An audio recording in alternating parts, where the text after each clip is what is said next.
We are going to kick this off with our troublemaker friend, Miss Sierra Shana, as I did on the last summit.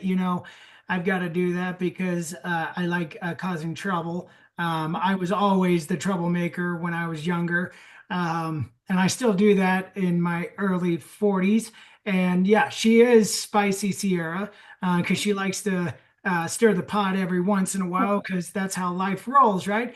Now, this is Sierra Shana's second time on the summit with us. This is going to be something epic because we never know what Sierra is going to bring. And earlier today, we got to see mini Sierra with us, so that was a treat. But I am so excited to see what Sierra is going to be bringing to the mountain. And with that being said, Sierra, the summit is yours.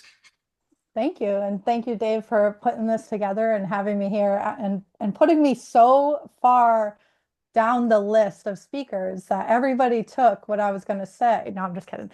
Um, it's been it's been a wild ride, and I don't know if some of you were here the last time I spoke. I am a psychic medium. I have been one since I was 3 years old.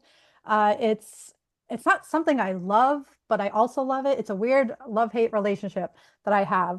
I always thought it was a normal thing. I thought people who couldn't do it were weird. To me, it was normal. I come from a line of women that are prophetic visionaries, mediums, healers. It's just been something that is natural and normal to me. And when I started thinking about what I wanted to speak about today, I was up all night because I was just like, damn, everybody said this, everybody said that. I have so many stories because in my life, um, I have experienced so much death from the moment I was placed in my mother's womb all the way until now. My dad, I was remembering a conversation I had with my dad when I was about 19, and he said to me, he's like, "You've been to more funerals more than as long as I've been alive." And he was in about his 40s or 50s. And it was true because, someone like me, I'm a people person. I love to meet people. I make friends very easily. I moved around a lot when I was younger. I went to a lot of schools when I was younger as well. And it seemed like for a period of my life from 14 to 20, I was just going to wakes and funerals like all the time. Whether it was accidents or suicides, it was just a really dark period of my life. And I'm going to take you guys back to 2001. So I was a freshman in high school. We just went through 9/11. It was my second full day of high school when that happened. And I had a friend, this friend Joey, and he and we became friends. We were in every class together. He was just, when you meet somebody like, oh, that's my person. Like that's my soul brother. He was just I just can't say other than he was my person. And I remember coming home from my grandmother's house on Christmas night, and I turned the TV on and I saw a car accident. And I remember thinking to myself, wow, that's really shitty. I feel really bad for that family. And um, a couple of days later, I get a phone call from my friend, and she's like, "Did you hear?" And I said, "What?" She's like, "Joey was in a car accident on Christmas night." And I said, I just froze and my body went numb. And I said, "Oh shit." And that image of the car completely crushed flashed across my mind. And I said, that was him. And I remember going up to my mom and just like collapsing in her arms. And I was like, he's been in a car accident, he's in a coma. And so he was hit by a drunk driver. It was him and four friends. They went out to get gas and they were going to go stop at another friend's house. And a repeated offender was flying down Route 1 in Saugus. For those Bostonians that know where that is, it's a busy street. And he was hit directly because he was in the back passenger of the behind the driver's side. And he's the only one that didn't leave the car in one piece. And he suffered massive brain injury, traumatic brain injury. He was pretty much brain dead, but there was signs of life over the 3 months that he'd be in a coma. But at 14 years old and being in school, like they didn't have support for us. They said they did, right? And they allowed us to really, my freshman year was such a blur. Like they allowed us to kind of do what we wanted. I remember many days just with my friends in the girls' bathroom, just crying and hanging out, and I'd say partying because we were drinking and smoking weed and doing all the bad things just to numb ourselves. Um, and he died on March 9th, and we had a blessing from the Pope. Like, it was such a big funeral and such a heavy loss for all of us. Over, I think, 1,000 people attended his funeral and wake. It was one of the biggest funeral and wakes. I was in the basement of the church because it was so packed upstairs. I barely remember his wake. I chose not to go see him in the hospital. I have moments where I regret that, every day because I didn't get to say goodbye to him. But I also didn't want that image and that memory of him. I had a really good conversation with him right before we left for holiday break. And I chose to keep that as my memory. But I still remember, like, when I close my eyes, I could still remember his laugh, and I could still smell him and see his shit-eating grin. Like, he was one of the funniest kids. You think I'm funny, he was funnier. Um, and when he died, it was like a piece of me died that day. And I thought about it because I was like, I shouldn't be feeling this sad about it because I didn't know him that long. And that was something I kept like wrestling with because I didn't know him as long as, other people that I've known. But that's how important it is to be kind to people and the impact that you don't realize that you have on other people. And for me, like, he was that for me. He was just always a happy kid, gorgeous, so not bad to look at 14 years old when you're boy crazy. And he was just a really good friend. And that was something that when he died, everybody said, like, he's just a great person. Um, and about 2 years later, I was in that same church for his anniversary. Um, and I actually met my now ex-husband in that basement because he was a mutual friend of the family. And a year later, I didn't really talk to him much, but then a year later, Joey's sister introduced me to him. And I think about that. And I actually had a conversation on a call the other day. I was like, imagine all of the choices I had to make. And as sad as it was, him dying, that led me to my future husband, right? And to go a little bit further, I ended up having a daughter, and then we had a son, and I named my son Dominic Joseph. And for a while, I was torn between being angry at God and thanking God, right? Because, like I said, I experienced a lot of grief, and I learned this practice that I want to share with you guys. It's a Ho'oponopono prayer, and it's a Hawaiian reconciliation and forgiveness prayer. And it has been a really big like saving grace for me because it allows me to forgive not only myself but others and God, right? And I think in those moments, like, forgiving ourselves is the hardest thing to do. So I'd like to walk you guys through it if you're open to that. Dave, just keep an eye on time for me because I don't really pay attention. But if you guys want to walk through it with me, feel free to do it with me. It's So, very simple. so Sierra, I'm going to cut in really quick. Yeah, We're ahead of schedule right now. So you were supposed to start at 2. yeah. It's 2 o'clock now, so you got about 30 minutes. So if it takes a little bit longer, you're good. All right, good. That will be my second act. All right. So we'll do the Ho'oponopono prayer. So if you just put your hand on your heart, and it's just 4 phrases. You can repeat after me. If you want to close your eyes, you can. But we're going to do some breathing within it. So the first sentence you're going to say, you're going to breathe in after saying it, the second one out, and then the third one in, and the last one out. So it's just simple. I'm sorry. Please forgive me. Thank you. I love you. And you can do that as much, as many times as you need to, as much as you need to. Um, I like to say it in front of the mirror because it really helps me, see myself. And I host retreats all the time, and we kind of do that within my programs and retreats where we do it to each other because you'll always find someone is going to stand in and represent someone else for you. And I've had that happen to me a lot of times. So I just wanted to share a little bit about that and some more losses that I had in my life that really like shaped my belief around God and life. When I was 8 years old, my godmother passed away, and she was my other person. So here, two people that God, took away from me, and I was just an angry kid.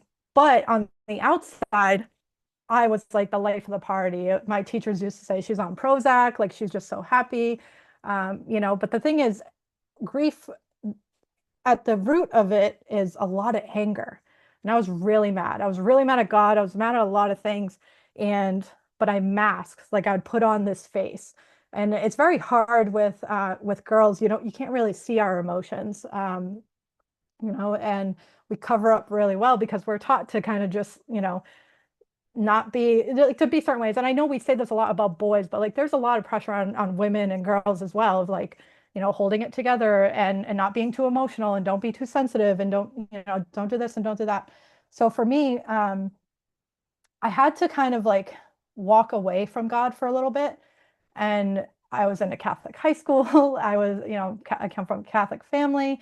And I started to question, like, why is God doing this to me? And just fucking hated him. Sorry, I do swear. Um, I was just angry. And I walked away. And it's so funny because I truly believe that I walked away, right? I truly believe that I was done with God. I wasn't an atheist. I was like, if I'm going to hate somebody, it's going to be God. And when I had my daughter, it was like I went through this massive awakening.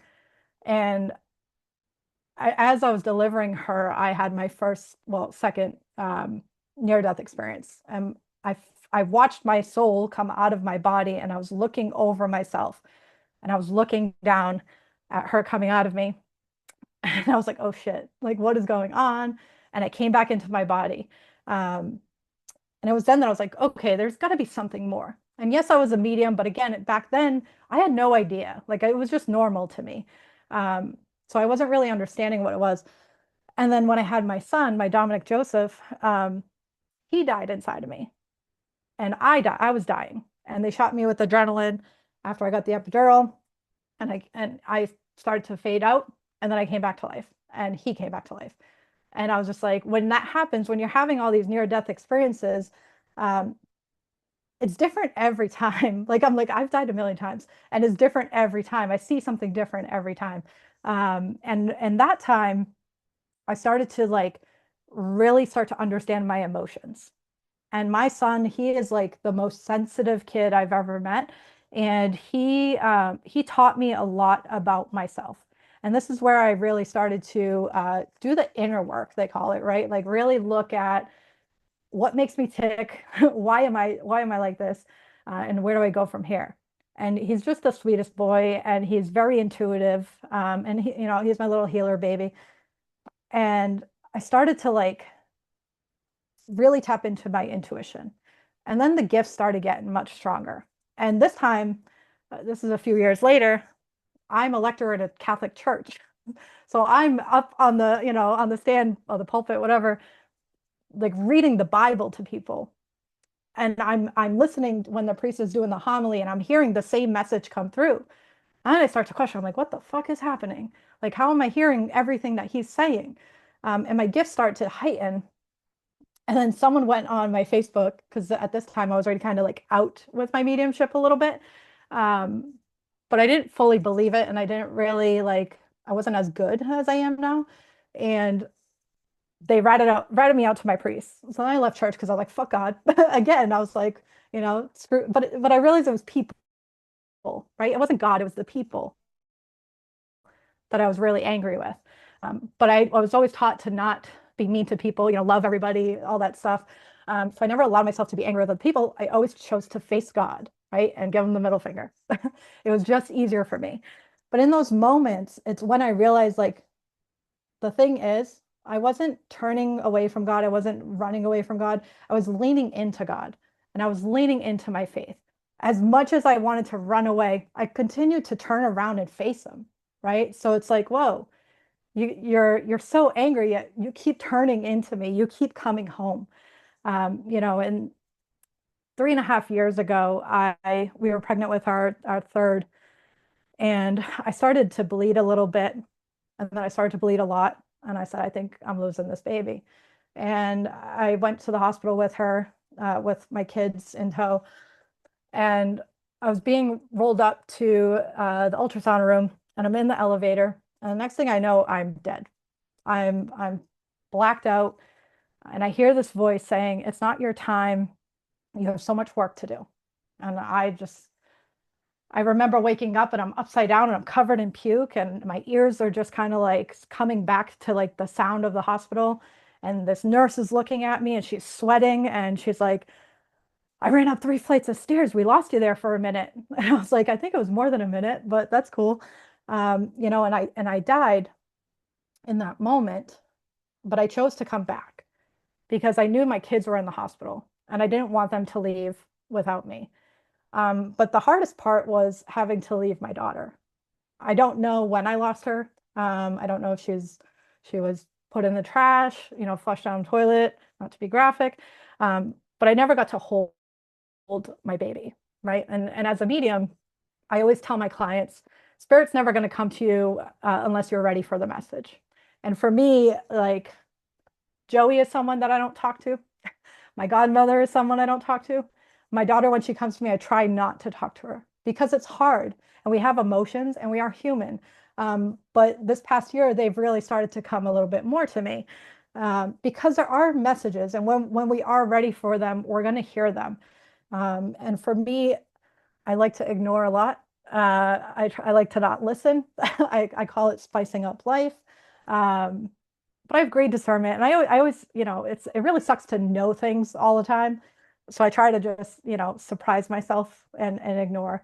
But I wanted to, I'm kind of going all around with this story, but I wanted to share if those of you that are open to this type of work, if you would like to hear from your loved ones, I would love to do some readings for those that are here, that are open to it. Like I said, if you're not ready to receive a message, they're not going to come in.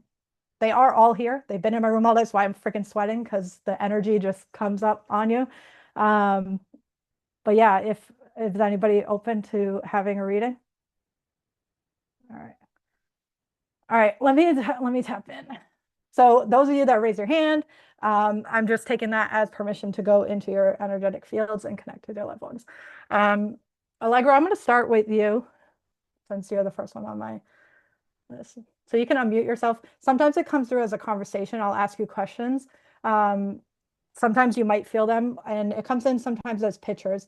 If something doesn't resonate, it might be because I'm just picking up a lot of energy, but I will do my best. Okay. All right, so like I have this dog that just came like running through. I don't know if you had a family dog when you were little. Um, Dogs don't care; they just come running in. But Yeah. Um, my brother had a dog okay, that he uses to communicate with me by the name of Sparky. okay. I was gonna say spunky, like it's spunky it's running around. Yeah. So all right, let me see if your brother's coming in.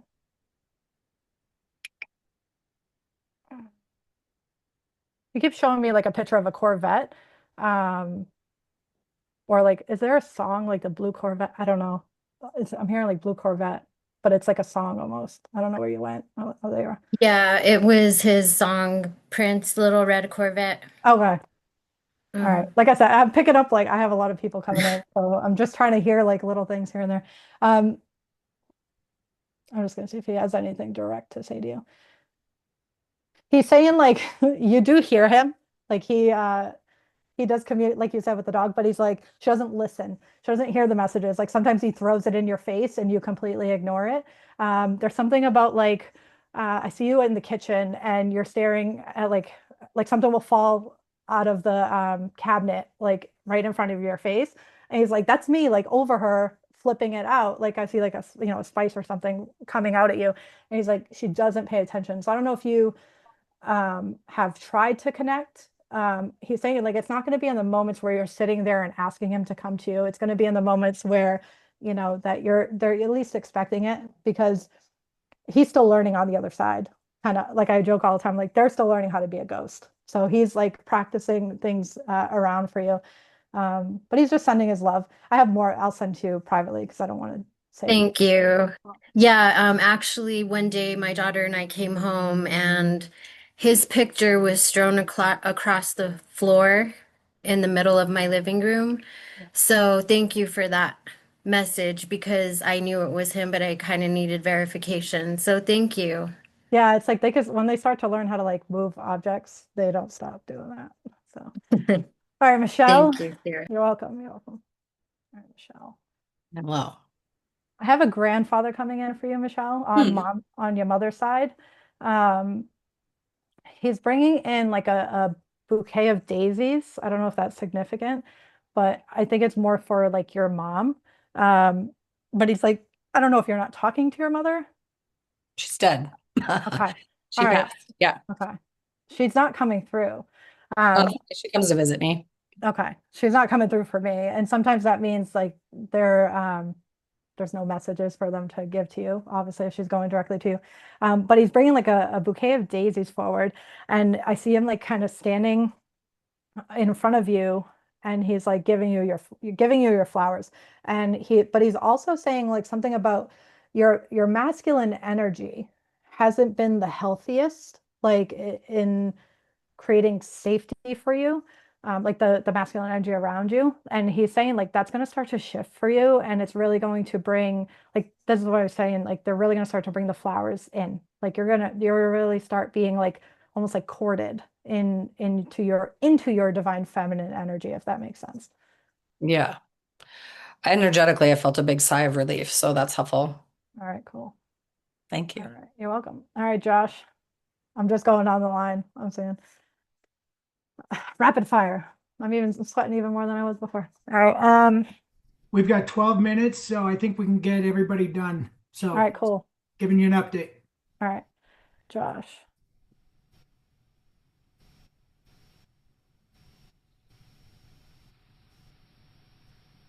Josh, I keep hearing like fairy tales, like but almost a song like Don't Go Chasing Waterfalls, but like fairy tales. It's almost like there's this energy, and sometimes the mediumship, they don't always come through. It's just your guides giving messages. It's almost like when you're chasing, when you're, I don't know how they're saying this. It's okay to believe in fairy tales, but don't go chasing them, right? Like it's okay to have this like vision for your life, but when you're chasing it, you're missing out on the current reality. Like you're missing out in the moment here. You don't have any loved ones coming through that want to speak to you. Because they're like so far distant that you wouldn't really understand what they're saying. But your mom has, I don't know if she has a brother or it's um, there's a brother energy on her side, but I don't know if she knew like a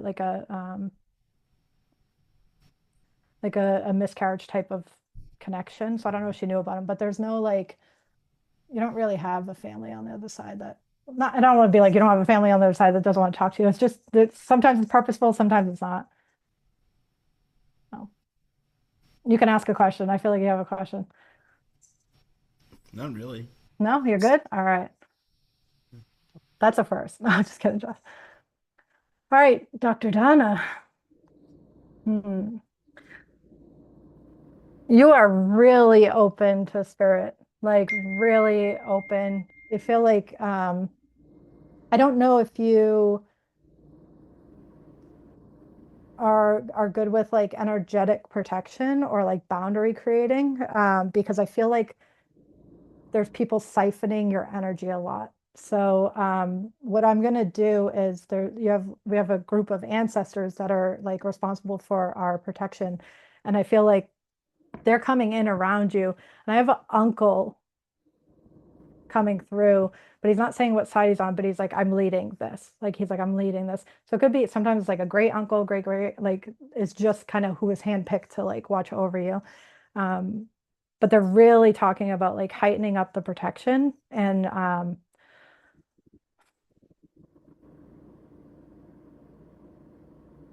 mm, I don't know how much you've been like I just a little for there's family that needs to be cut out and like to stop talking to, because that's where the biggest drain is coming from. So just the messenger. A lot of the mediumship stuff drains me a lot, so I'm trying to go quick with all these people. All right, Lauren. Lauren.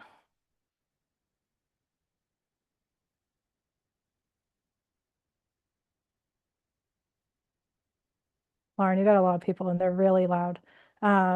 Shocker. Like yelling in my ear. It's like cutting through the line. I have a great grandmother coming through. Like you didn't know her, but she like ran to the front and she's just, again, another one like thanking you for doing the work that you're doing. Your parents are there, like, and I don't want to tap into them mostly because, I know you and I hate doing that.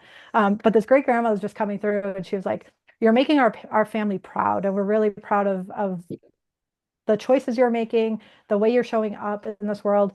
But almost like the loudness, it's like we need you to speak up a little louder because we can't hear you, and we need to be able to hear you to help you. Mhm. Thank you. All right. How am I doing on time? I'm gonna need a shower after this. You're at 2:18, so you've got about 7 minutes. Okay. Deb, I could get you in, Deb. Deb, I have a young male energy coming forward. Um,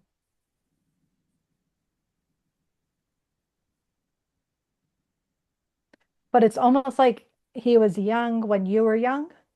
And I don't know if it's a friend, because it doesn't feel related, but it's like a young male like that you knew when you were younger that has crossed over. Does that make sense? Mhm. Okay. He's showing he's showing me like a few things. So like he's showing me like bunnies, like a stuffed bunny, almost like he's trying to show me like the age that you're with, but it's like he's been gone for a long time that like he never sometimes they grow on the other side and sometimes they don't. It's like he stayed that same age. Like he chose to stay that same age. So it's like communication isn't the greatest. But he's been with you for a long time. And he just keeps saying that, like, I've been with her, I play with her. He plays with your hair a lot. Sometimes you might feel like this like weird sensation on the back of your head. He's like, oh, that's me. I play with her hair. And childlike energy is very strong energy. And that's kind of now that I realize that that's what's been like draining me the most because they're so strong on the other side. Um, but he's just kind of sharing like a seesaw, like at the playground, just playing with you. But he won't say much. But just to let you know, like he's here, he's safe on the other side. There's a few other people that want to come through, but you're not ready for the messages yet because there's still healing that needs to happen for you around certain things, which will happen over the next like 2 to 3 months. So, all right. Dave, you're next. I'm joking. You I'm know, joking, Dave. okay, who did this for me earlier? Wow. Who was it earlier? Michelle got you Okay, yesterday. Michelle did it. All right, go ahead. I'm open. All right. Do you want me to go specific? Like you want me to go to your brother or you want me to go to other people? Say what again? I'm sorry. Do you want me to pull your brother forward or do you want to hear other people? Go with Joey. Okay. He's very funny. And I can see why you like Michael Faber because they're very similar in energy, just like this jokester. And he's like coming behind me and just like hugging me from behind and like filled with so much love. And it's like he was almost bigger than life. And I'm not going off of anything you've said, but like his presence was so big in this lifetime. And he's like he's like kind of like I couldn't stay too long because I would have outshined David if I was here longer. And he's just like very playful, but so loving, and he's so proud of you. And he's showing me this like river. Um, he's like, I'm he's like standing outside of a river, and this river's going through, but it's not like a big and wide one. And he's making it metaphoric where it's like you're almost on the other side of the emotions and of the healing and of the grief that you have gone through. So like the river, like he said it was like this wide before and now it's only like this wide. So he's just acknowledging the amount of work that you have done on yourself and in your healing and how much, something like this helps, right? And every time we talk about them, it helps us.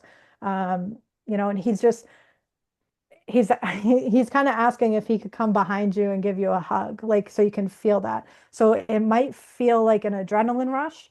You might get warm. Sometimes it's cold, but he's very warm. I have a little cool breeze on the back of my neck. I don't know if you're feeling that. But like he's like kind of like a cool breeze, like putting his hand down the side of my neck. But he's just sending his love as much as he can. And he's like, um, he said he's still your wingman on the other side. I'll message you the rest of the message on that. Um, but I'm gonna close down or else I'm gonna pass out. No. But that's all I got for you guys. That's my comedy and show. Thanks for having me, David. Somebody else say something right now, please. Well, I'm kidding. Thank you so much. That was You're amazing. welcome. You're welcome. I haven't done a group in a while, so it's kind of hard to do. It's a lot of energy. Yeah. After being on all day. Sierra, thank you. You're welcome, David. I'll let you know my chest is tight, in a good way. It's not like it was 15 years ago.